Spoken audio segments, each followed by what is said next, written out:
Breaking news చూస్తున్నారు.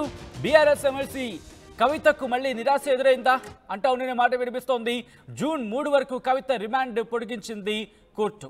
CBI కేసులో కవిత remand పొడిగించడం జరిగింది. కవితను వర్చువల్గా కోర్టులో హాజరుపరిచారు అధికారులు. 24న ఢిల్లీ హైకోర్టులో సిబిఐ ఈడీ బెయిల్ పిటిషన్ల విచారణ జరగబోతోంది. ఢిల్లీ లిక్కర్ పాలసీ కేసులో మార్చి 15న కవిత అరెస్ట్ అవడం జరిగింది. ఈ కేసుకు సంబంధించి బ్రేకింగ్ న్యూస్ చూస్తున్నారు. ఢిల్లీ లిక్కర్ పాలసీ కేసులో మార్చి 15న కవిత అరెస్ట్ అవడం జరిగింది. బీఆర్ఎస్ ఎమ్మెల్సీ కవితకు మళ్ళీ నిరాశ ఎదురైంది అంటే అవుననే మాట వినిపిస్తోంది. జూన్ 3 వరకు కవిత రిమాండ్ పొడిగించడం జరిగింది. దానికి సంబంధించి బ్రేకింగ్ న్యూస్ చూస్తున్నారు. సిబిఐ కేసులో కవిత రిమాండ్ పొడిగించారు అధికారులు. కోర్టు రిమాండ్ పొడిగించడం జరిగింది. కవితను వర్చువల్గా కోర్టులో హాజరుపరిచారు అధికారులు. 24న ఢిల్లీ హైకోర్టులో సిబిఐ ఈడీ బెయిల్ పిటిషన్ విచారణకు సంబంధించి కూడా అప్డేట్ అందే అవకాశం కనిపిస్తోంది. అప్డేట్స్ తెలుసుకుందాం.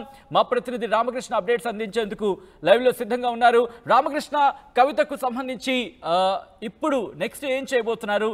లీగల్గా ఎలా ప్రొసీడ్ అవబోతున్నారు ఇప్పుడు? రామకృష్ణ, నా మాట వినిపిస్తోందా? ఎస్, రామకృష్ణ కనెక్ట్ అయ్యే ప్రయత్నం చేద్దాం. బ్రేకింగ్ న్యూస్ చూస్తున్నారు. జూన్ 3 వరకు కవిత రిమాండ్ పొడిగించడం జరిగింది. సిబిఐ కేసులో కవిత రిమాండ్ పొడిగించింది కోర్టు. కవితను వర్చువల్గా కోర్టులో హాజరుపరిచారు అధికారులు. అయితే 24న ఢిల్లీ హైకోర్టులో సిబిఐ ఈడీ బెయిల్ పిటిషన్ల విచారణ జరగబోతోంది. ఢిల్లీ లిక్కర్ పాలసీ కేసులో మార్చి 15న ఈడీ కవితను అరెస్టు చేయడం జరిగింది.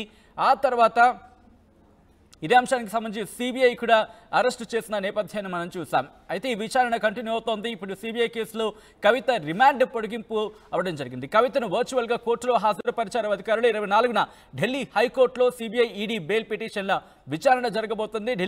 ఢిల్లీ లిక్కర్ పాలసీ కేసులో మార్చి 15న కవిత అరెస్టు జరిగిన తర్వాత ముఖ్యంగా ఈడీ అరెస్ట్ చేసిన తర్వాత ఆ తర్వాత కవితకు సంబంధించి ఇప్పుడు సిబిఐ రంగంలోకి దిగిన తర్వాత కూడా ఇప్పుడు విచారణ కొనసాగిన పరిస్థితి మనం చూస్తున్నాం.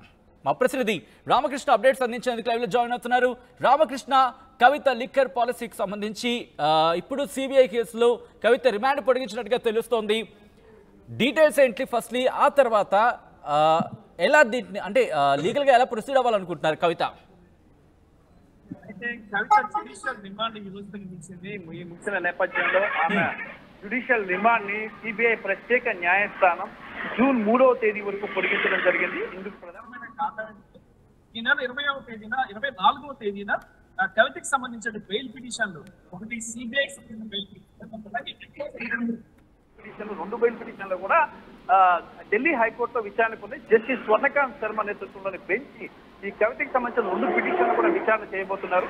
మరి ఈ నేపథ్యంలోనే ఆమె జ్యుడిషియల్ రిమాండ్ జూన్ 3 వరకు కూడా పొడిగిస్తూ నిర్ణయం తీసుకున్న దాదాపు 14 రోజుల పాటు జ్యుడిషియల్ రిమాండ్ పెంచారు. అంటే ఇంకా ఒకవేళ కానీ అక్కడ ఢిల్లీ హైకోర్టులో కానీ 2 కేసుల్లో కూడా బెయిల్ కానీ రాకపోతే మాత్రం ఆమె సుప్రీంకోర్టుని అప్రోచ్ అవ్వాల్సి ఉంటుంది.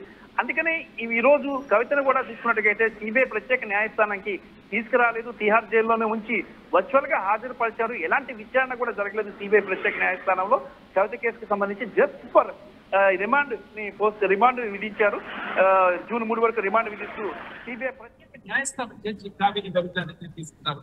అయితే ఈ ఢిల్లీ హైకోర్టులో ఉన్నటువంటి 2 పిటిషన్లు కూడా 2 బెయిల్ పిటిషన్లు కూడా ఆమెకు రిలీఫ్ దొరికితే మాత్రం బయటకు వచ్చే అవకాశం ఉంది.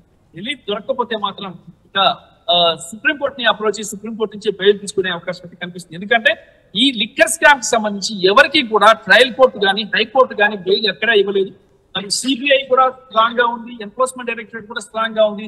ఇద్దరు కూడా చూసినట్లయితే కవిత పాత్ర ఉంది కాబట్టి ఆమెకు బెయిల్ ఇవ్వద్దు, ఆమె సాక్షులు ప్రభావితం చేసే అవకాశం ఉందని చెప్పేసి స్ట్రాంగ్ గా వాదనలు వినిపించడంతో పాటు భార్య కోర్టుకి సమర్పించారు.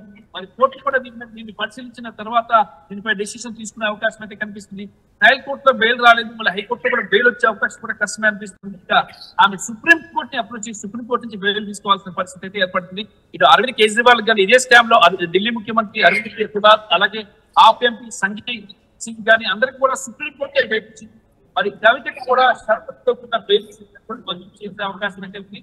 జూన్ 3 వరకు ఒకవేళ కానీ జూన్ 3వ తేదీ వరకు ఆమె డిమాండ్ ఉంది కాబట్టి 24న కానీ బెయిల్ రాకపోతే మాత్రం మళ్ళీ న్యాయవాదులు సుప్రీంకోర్టు బెయిల్ తెచ్చుకోవాల్సిన పరిస్థితి ఉంది.